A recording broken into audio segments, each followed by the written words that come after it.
कर दी।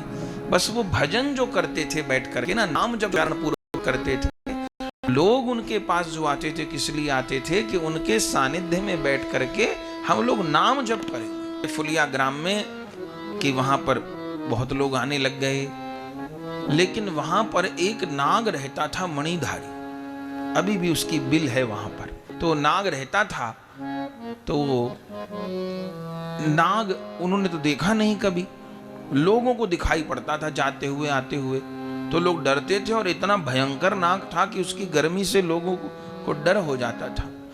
तो एक दिन सबने मिलकर के हरिदास ठाकुर जी को कहा कि ठाकुर जी हम अब आपसे एक निवेदन करना है। क्या?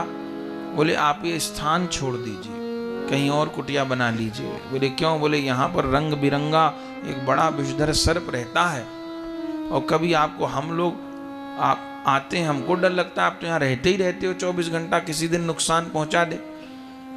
हरदास ठाकुर जी कहे मैंने तो आज तक सांप नहीं देखा, कहाँ रहता है? बोले रहता है यहाँ। बोले रहता है तो मुझे तो कोई समस्या नहीं है, मैं तो जंगलों में रहता ही हूँ, मुझे कोई दिक्कत नहीं है। बोले महाराज आपको नहीं दिक्कत, अब हम लोग बैठते हैं तो हमको डर ही लगा रहता है, सांप ना आ जाए, सांप ना आ जाए, हम लोग भजन ही नहीं कर पाते, इसलिए नाम जप नहीं कर पाते, तो आप जो है जगह बदल लो। जब सबने कहा कि सबको भजन में विक्षेप हो रहा है, तो हरिदास ठाकुर जी कहे ठीक है, कहीं और तो कुछ रखते नहीं थे, बस तुलसी माला और तुलसी जी का बिरवा, सर पे तुलसी जी का बिरवा और हाथ में माला लेके चल पड़े हरिदास ठाकुर जी, यही उनकी संपत्ति थी। और जैसे जाने लगे, बोले उस नाग ने आकर के रास्ता रोक लिया। आज भी उस नाग की बिल है, लोग जाके वहां प्रणाम करते। उस नाग ने रास्ता रोक लिया, और वो इच्छाधारी नाग था, वो मणिधारी, ये रंग बिरंगा नाग। और प्रकट होकर के हरिदास ठाकुर जी का रास्ता रोक के बोला आप मत जाइए। हरिदास ठाकुर जी ने कहा कि हम तुम्हारे घर में इतने दिन रह रहे थे, हमको पता नहीं था भैया, अब आप रहो, हम जा रहे हैं। उसने कहा नहीं।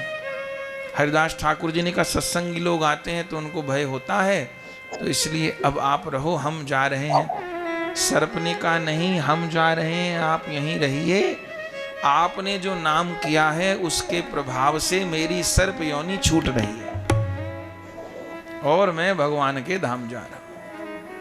आपके नाम के प्रभाव से मेरी सर्प वाली देह छूट रही है, अब ये स्थान आप ही लीजिए, आप ही